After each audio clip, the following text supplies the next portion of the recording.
I had a lot of pleasure out running for the country roads of Tishomingo. You wouldn't think I'm an introvert by nature on a campaign trail, but I've had a very strong academic pursuit. My love is reading, it's learning, it's exploring, it's understanding the world and how it changes. And if you see my career, I mean, you don't get much more down in the weeds and in the dirt than the Marine Corps. So I've had the tactical experiences, stringing concertina and sending lead down range. But what I've really enjoyed was a year I spent at the Naval War College getting a master's in national security matters, working in the think tank community for half a dozen years, and really trying to marry what goes on at the grassroots level of life. How does it impact us around the kitchen table with the greater forces that are at work on our global community? Where is energy? Where are the competitions? Where are the cultures? Where do ideologies compete? It's reading, it's understanding, and it's trying to make sense of this at the policy level so that our freedoms are protected, what is great about America is promoted, and that's actually where I get enjoyment out of it. So I'm an academic at heart. I love reading as my pastime.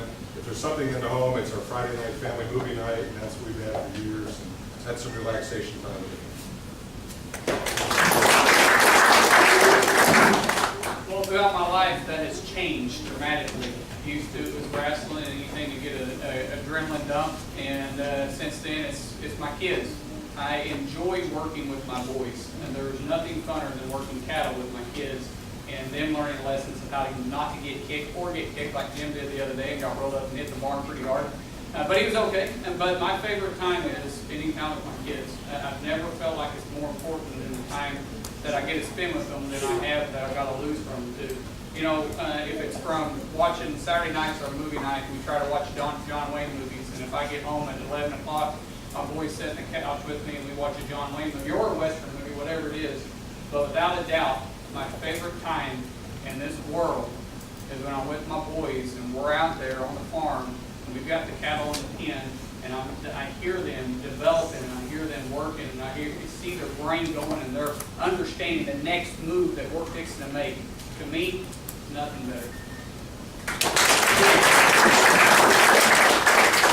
Well, to prepare for DC, I'll take up rugby. Out there, that'd be a good sport. Okay, no, really, I can run 5 miles a day.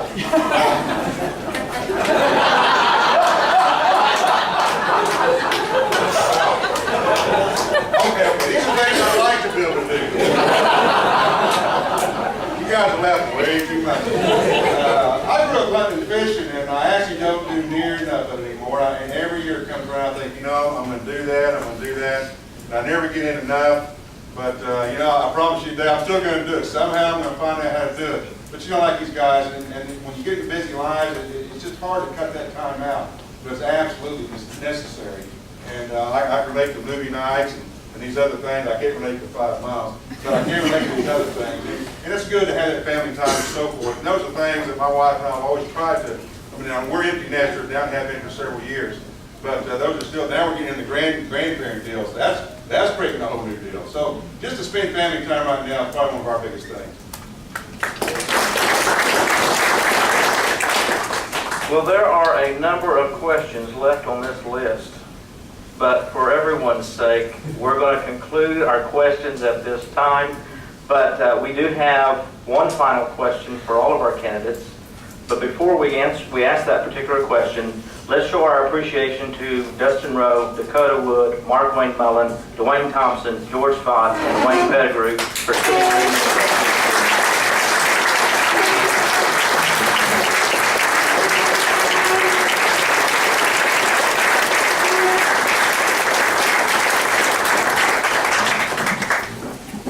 All right. Hopefully the candidates kind of cleared their minds and they're prepared to give their closing remarks. And so we will begin with Wayne Pettigrew, and you will have 3 minutes. 30 seconds.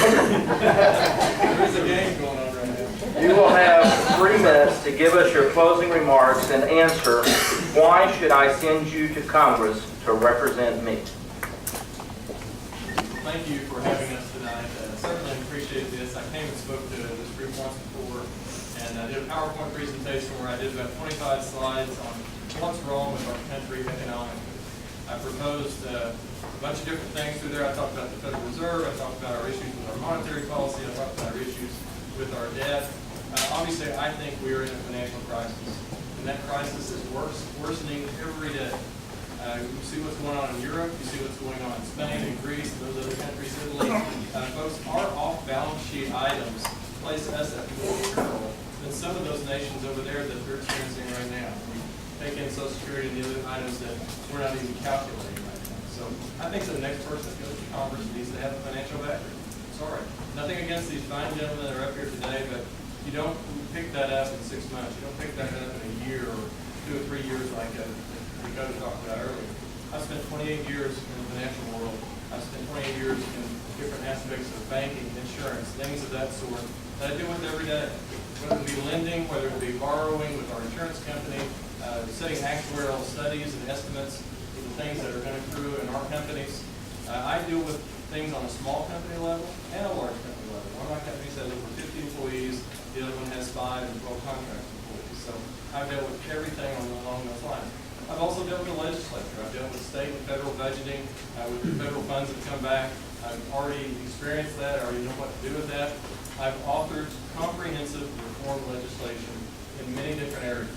And I got that legislation passed into law, and I got it passed into law as a minority member of the Oklahoma House of Representatives, which is very tough to do. So you combine that with the business acumen, the legislative experience, and the financial background, I think that prepares me for our congressional seat. Folks, we don't have a long time to get this fixed. And I keep talking about this. Dakota and I go back and forth. He talks about the bright, shining city on the hill, and I talk about the storm clouds that are gathering. And they're both there. They're both true. We all want the surrounding city on the hill, but I have to tell you that the storm clouds are gathering. If we don't address the storm clouds that are gathering, don't prepare for the storm that's coming, and don't save this country will go away. Unfortunately, the country that my father fought for, that my brothers have served in the military for, will go away.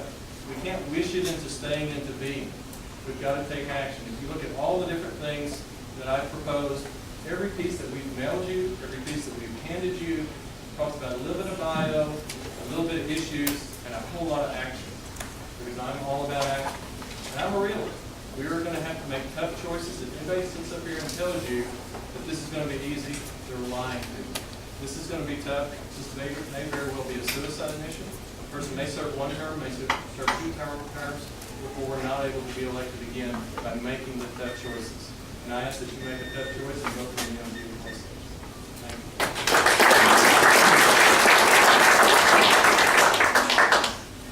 Well, the question that you have to ask yourself is, why vote for any one of us? And then the most important question is, can that individual win? Because that's the question we have. We do want this seat to not stay in the Democrat hand. We want it to go Republican. So you've got to send someone who is proven, someone who has the experience, and someone who can get things done, and be elected in a 70% district. That's Democrat registration. I've got a small business. I've had it established. I've been in the legislature, accomplished some pretty good things. And I've been able to appeal to Democrats. I mean, that's what it's all about. It's all about electability. You could like someone, but if they can't get elected, we're all spinning our wheels. We want conservative representation in the 2nd district, don't we? I've got a proven record of simple things that everyone believes in. English official language, tort reform on the state level. Who hasn't had problems with those things? Uninsured motorists. I mean, those are simple problems out there that we need to solve. You know, it's interesting, I was noticing this gentleman up front. He had his wallet out, and he had a stack of cards. I don't know if they were credit cards. He was stuffing them behind, kind of hiding them. The problem is we need to hide the credit cards from this federal government. They are spending that plastic because it doesn't feel as hard to spend it. Because they're not seeing the homes back home that they're hurting. They're not seeing the businesses that are scared because of Obamacare coming down their throat. They're not seeing the empty bank accounts or the empty refrigerators because the government doesn't see those issues. It's time that government gets out of our way. It's time that the free market is allowed to work. It's time for you as an individual to be able to produce what you want to produce. And that takes getting government out of your way. I can get elected in the 2nd district. I've stood up to my own party when they were wrong. And we need to send someone up there with courage and with conviction who's willing to stand on their values, on their Christian life, and on the conservative principles that we all believe in. And when we do that, our country will rebound, and our country will continue to be the greatest nation in the world. And I urge for your vote in 2 weeks.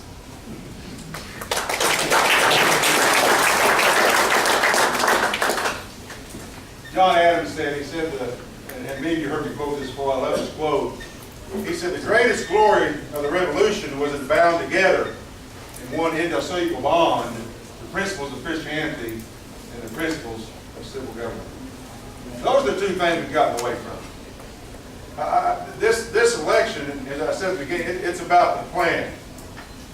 We keep electing good people and all the things that we think are right. But that's exactly the reason I'm running. It's not getting it solved. So my question continues to be, is when are we going to change course? It seems to me that we continue to do the same thing over and over and over. Isn't that what someone said the definition of insanity was? Doing the same thing over and over, expecting a different result. It seems that every time that the elections come around, whether it's national, whatever, state, it's like we put on our election minds. And we become different people. And we listen to 6 great men with all these plans. And we talk about all the issues. And we ask, what do you know about this and this and this? And then we think about that and say, you know, he smells the best, looks the best, or she sounds the best, and I like that plan. And why do those things never change? It never happens. Because we continue to address the symptoms. We're not addressing the root problem. I've been a church planter. I've started sales divisions from 0. This is based on ability. This is based on character. I believe all these gentlemen have. But other than that, I don't buy this song and dance. And that's why I'm running. I believe it's going to take something totally different. And that's why I ran. To offer you something totally different. And it may not be something you want. That's okay. I'll still be your friend. If you need help, give me a call. But I'm going to offer you something totally different. And I'm going to address the root problem. And I'm going to hold those people accountable that make these claims of what they say they believe and who they are. Because they're not voting that way. We need to start getting back to the Constitution and the biblical principle that we all profess. Or at least if you go by national surveys, 80% in this room claim to believe. Are we living it? Are you living it? Am I living it? I need accountability, just like you do. But if we don't hold them accountable to that very thing, everything else we have continues on. Isn't that what we've seen? Is that not, maybe I'm seeing it wrong, but is that not what we've seen for 30, 35 years that I can remember? The same issues keep turning, because they use them as pawns. And they use them. I saw a writing one time that said this: elected officials are the only one that create the problems and then run for office to solve them. A lot of truth to that. Let's address the root problem.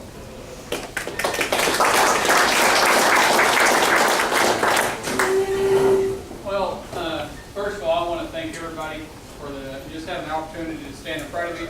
I'd like to thank everybody that's up here on the table with us. I didn't know anybody at this table a year ago, and I have met some extremely good friends that are sitting up here.